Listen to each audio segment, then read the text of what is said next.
देना जरूर पूर्वजों को, इस्माइल दे देना। लोग कहते हैं ये 16 दिन अच्छे काम नहीं करना चाहिए, 16 दिन ये मत लो, 16 दिन वो मत लो। कौन सी पुराण में लिखा है? एक बार मुझे वो पुराण जरूर बताना कि 16 दिन ये सामान मत खरीदना, 16 दिन ये चीज मत लेना।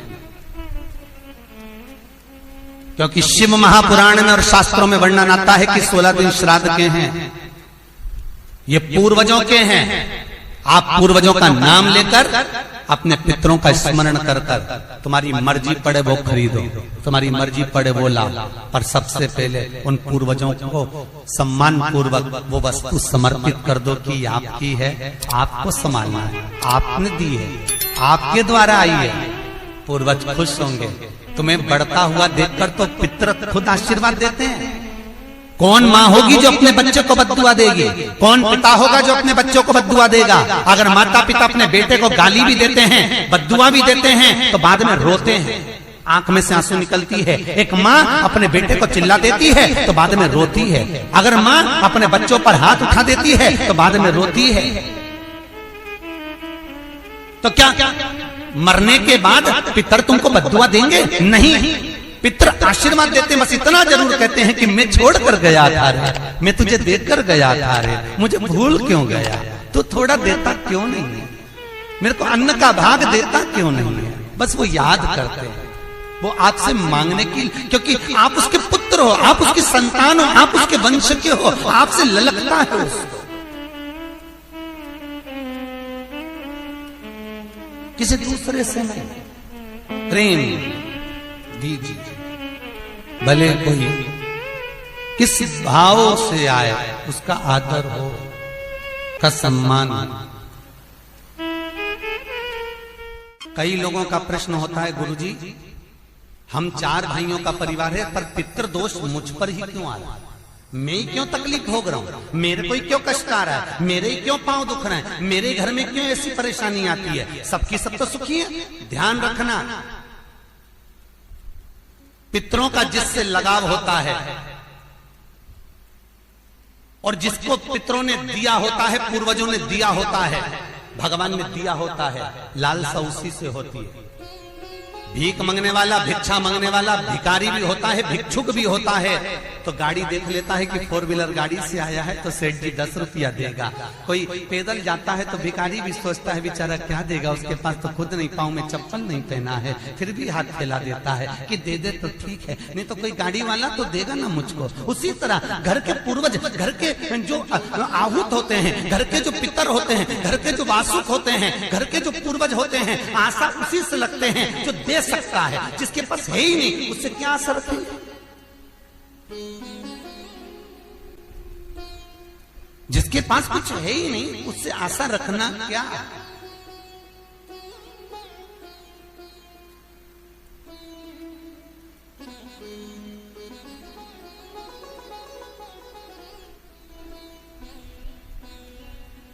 कई लोग कहते हैं गुरुजी हमारे पास देने के लिए कुछ भी नहीं, हम हमारे पूर्वजों को क्या? मत दो ना, इस्माइल तो दे सकते हो। जिस दिन तुम्हारे पूर्वजों का श्राद्ध है, तुम्हारे पास में खिलाने के लिए अन्न नहीं है, तुम्हारे पास देने के लिए दान नहीं है, तुम ब्राह्मण को घर में नहीं बुला सकते, कोरोना महामारी चल रही है, तुम कुछ भी नहीं दे सकते, तुम्हारे पास देने के लिए वस्त्र नहीं, आभूषण नहीं, कुछ भी नहीं, मत दो। निवेदन है बस चेहरे पर प्रसन्नता रखकर, एक निवेदन है कि चेहरे पर प्रसन्नता रखकर उस दिन अपने पूर्वजों को याद जरूर करना और कह देना कि आप ही का दिया हुआ है जो हम खा रहे हैं, हम पर करुणा करना। हमारे पास कुछ भी नहीं है, डब्बे में से गुड़ या शक्कर निकालकर अरे गैस को लाइटर से जलाकर उसकी अग्नि में छोड़ देना, पर 2 दाने शक्कर के छोड़ना जरूर, जिससे वो जीवात्मा दरवाजे पर आकर भूखी ना जाए, उसके मुख में कुछ तो चला जाए और वो जीवात्मा तुम्हें आशीर्वाद दे जाए। तुम्हारे पास कुछ ना हो तो इतना तो दे सकते हो साहब, इस्माइल तो दे सकते हो, प्रसन्नता तो दे सकते हो, मीठी वाणी तो दे सकते हो, अपने पूर्वजों को याद तो कर सकते हो, अपने इष्ट को याद तो कर सकते हो, जिसने दिया है उसका गुणगान तो गा सकते हो।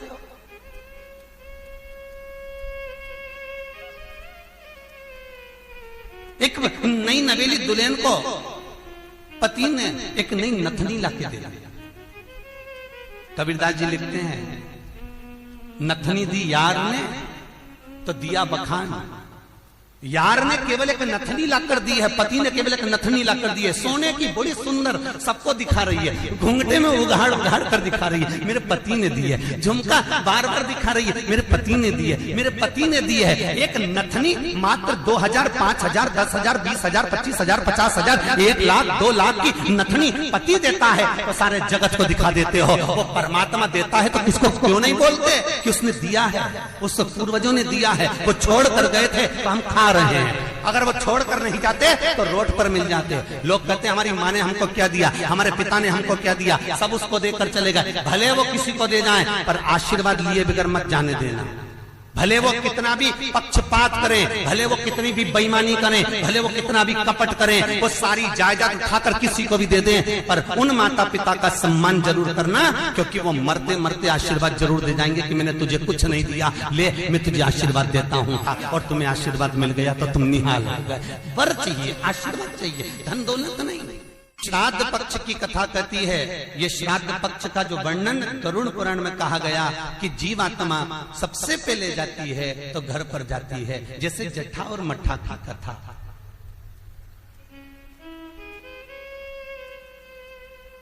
दो भाई हैं, जट्ठा और मट्ठा, दोनों साथ में रहते थे, पर इनकी जो धर्म पत्नियां थीं आपस में कुछ भेदभाव हो गया, दोनों अलग अलग हो गए। जट्ठा बहुत धनपति था, मट्ठा थोड़ा सा गरीब था, दोनों अलग अलग रहे। जट्ठा का बिजनेस अच्छा चलता है, जट्ठा का धन बहुत सारा है, संपदा बहुत सारी है, क्योंकि माता पिता का सारा धन जट्ठा ने अपने कब्जे में रख रखा था। सारे माता पिता की जितनी प्रॉपर्टी थी, जितना वैभव था, जितनी सत्ता थी, जट्ठा ने अपने कब्जे में रख ली थी। और मट्ठा ऐसे ही बेचारा सहज भाव का, भोला भंडारी, सरलता का भाव वाला चल दिया, अपना बोरी बिस्तर उठाया, अपनी पत्नी के साथ, बच्चों के साथ चले गए।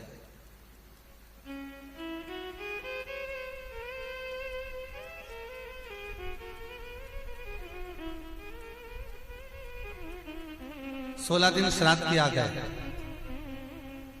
एक दिन जट्ठा की पत्नी बोली, सुनो, इतना सारा गाड़ी बंगला जमीन जायदाद ढेर सारी है, 200 एकड़ जमीन, 200 बीघा जमीन है, 4 ट्रैक्टर हैं, गाड़ी बंगला ढेर सारा है, खूब वैभव बना हुआ है, पर अपन अपने घर में सेठ बनकर रहते हैं, पर दुनिया को क्या मालूम कि अपने पास कितनी दौलत है, कितनी जायदाद है, अपने परिवार वालों को, रिश्तेदारों को, किसको क्या मालूम कि अपने पास में कितनी सत्ता, अपन कितने राशि ठाठ में रहते हैं। तो पति बोला क्या करना है, पत्नी बोली एक काम करो, तुम्हारे जो पिताजी मर गए थे उनका श्राद्ध आ रहा है,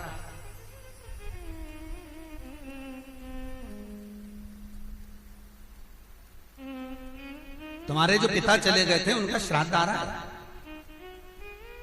एक काम करो, अपन अपने पिताजी का श्राद्ध रख देते, और श्राद्ध रखेंगे तो मेरे मायके वालों को और आपके पूरे परिवार वालों को, जो आपके रिश्तेदार मित्र हैं, दोस्त हैं, और मेरे मायके वाले, मेरी सहेलियां, मेरी बेस्ट फ्रेंड, सबको बुला ला, और उनको बड़े प्रेम से अपन भोजन करा देंगे। इतने में जट्ठा बोला कि भोजन बना तो खिला तो देंगे, पर भोजन बनाएगा कौन, इतना सारा फैला हो जाएगा, उठाएगा कौन। इतने में तुरंत जट्ठा की पत्नी बोली, वो देवर और देवरानी क्या करेंगे, बाप तो उनका भी था, पिता तो उनका भी था, वो आए देवरानी, और देवरानी आकर भोजन बनाए और देवर आकर बर्तन मांजे। चलो निमंत्रण सबको देने जा रहे हैं तो उनके घर भी चल जाए। आवाज लगाई, मट्ठा, अरे ओ मट्ठा। मट्ठा ने दरवाजा खोला, छोटा सा झोपड़ा, गोबर से लिपा हुआ घर। मट्ठा हाथ जोड़कर बोला, बड़ा भाई आया है, बैठो भैया। हम बैठने नहीं आए तेरे घर में, कल पिताजी का श्राद्ध है, तेरे को बर्तन मांजने आना है, दुल्हन को भोजन बनाने आना है। श्राद्ध पक्ष में हमने ब्राह्मणी ढूंढी थी, बामनी भोजन बनाने वाली मिल नहीं रही है, सब लगी हुई है इधर उधर, देवरानी को ले आना। भाभी हम आ तो जाएंगे, पर निवेदन इतना सा है कि पिताजी का श्राद्ध है, तो मन कर रहा है कि हम थोड़ी सी धूप छोड़ दें, इसके बाद आ जाएंगे। इतने में तुरंत भाभी बोली, सुन रे मठा, आना हो तो सुबह जल्दी आना, क्योंकि रखे हुए बर्तन कौन मांजेगा, भोजन कौन बनाएगा। इतनी देरी से आना है तो केवल क्या खाने आ रहे हो? आने की जरूरत नहीं है, तुम दोनों की जरूरत नहीं है मेरे को, मत आना तुम। छोड़ दिया। जेठा गया, अपने ससुराल वालों को बुला लिया, मायके वालों को बुला लिया, सबको बुलाया। पितृलोक से जिसकी तिथि होती है, पितरों के भगवान जिनका नाम है आर्यमा स्वामी, कौवे पर बैठकर जिसकी तिथि होती है, उस तिथि के जीव को कौवे पर बिठाकर आर्यमा स्वामी लेकर आते हैं, और जिसकी यहाँ श्राद्ध होती है उसकी छत पर कौवा छोड़ते छोड़ते जाते हैं। इसलिए हिंदू धर्म में श्राद्ध में कौवे का बड़ा महत्व होता है, क्योंकि पितरों के देवता आर्यमा स्वामी कौवे पर बैठते हैं, और उसी कौवे पर हमारे घर के जीवों को लेकर आते हैं। और सबसे पहले वो जीव कहां जाता है श्राद्ध पक्ष में? बहुत ध्यान से सुनना गरुड़ पुराण का ये चरित्र। सबसे पहले वो जीव कहां जाता है? जो घर का सबसे पुराना घर होता है, जहां पर घर का बड़ा बेटा रहता हो, जहां पर घर का पुराना मकान हो, पुराना घर हो, वहां वो जीव जाता है। 3 वृक्ष पितरों के तुल्य हैं। पहला पीपल, दूसरा बट वृक्ष, तीसरा बेलपत्र का वृक्ष। बेलपत्र का वृक्ष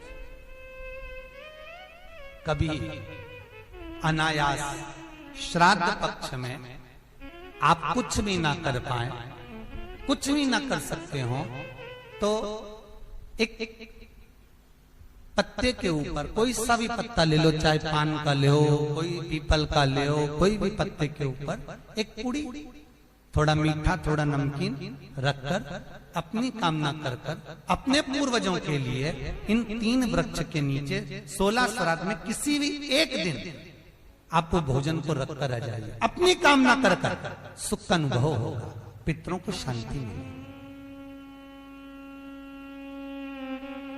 एक जट्ठा और मट्ठा की कथा हमने पहले कही है, वो भी हमारे पेज पे डली हुई है, आप उस पे से निकाल कर सुनना।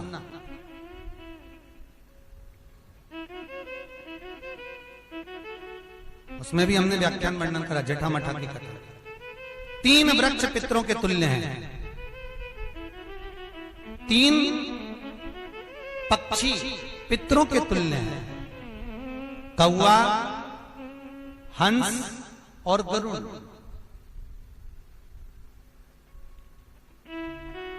एक कौवा और एक स्वान, कुत्ता, ये 2 ऐसे होते हैं जिनको 20 मिनट पहले, आधे घंटे पहले, 1 दिन पहले, 24 घंटे पहले, 48 घंटे पहले क्या होने वाला होता है, कौवे को और स्वान को भान हो जाता है। क्यों? क्योंकि ये यमलोक में जहां यमराज निवास करते हैं, स्वान और कौवा उस स्थान का भाग ग्रहण करते हैं, और इनको ये ज्ञान पूर्व से यमराज से प्राप्त होता रहता है, पूर्वभान होता प्राप्त होता रहता है।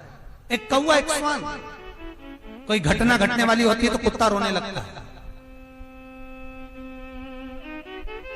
कोई घटना घटने वाली होती है तो कौवा आकर बैठ जाता है, कोई आ रहा है तो कौवा आएगा, कोई भाव सूचक है तो कौवा आकर बैठेगा। दरवाजे पर कैसे, उसका भी भान है, अटारी पर कौवा कहां बैठा है, दरवाजे पर कौवा कहां बैठा है, किस स्थान पर कौवा विराजमान है, उसका भी भाव हमारे शास्त्र में वर्णन। 3 पक्षी, 3 वृक्ष पितरों के तुल्य हैं। पक्षियों में कौवा, हंस और गरुड़, ये पितरों के तुल्य, जो अधोगति में मर जाते हैं, जिनको पिंड नहीं मिलता, तर्पण नहीं होता, ब्राह्मण का भोज नहीं मिल पाता, जो मर जाते हैं, जिनका अंतिम संस्कार तक नहीं होता, जिनकी गति बिगड़ जाती है, ऐसे जीव कौवे के अंश में प्रकट होते हैं। जो पूर्ण फल लेकर जाते हैं। पितृलोक में जगह नहीं होती, बैकुंठ में जगह नहीं होती, कहीं अगर जगह नहीं है देवलोक में तो इनको कौवे के अंश में, गरुड़ के अंश में या हंस के अंश में डाल दिया जाता है।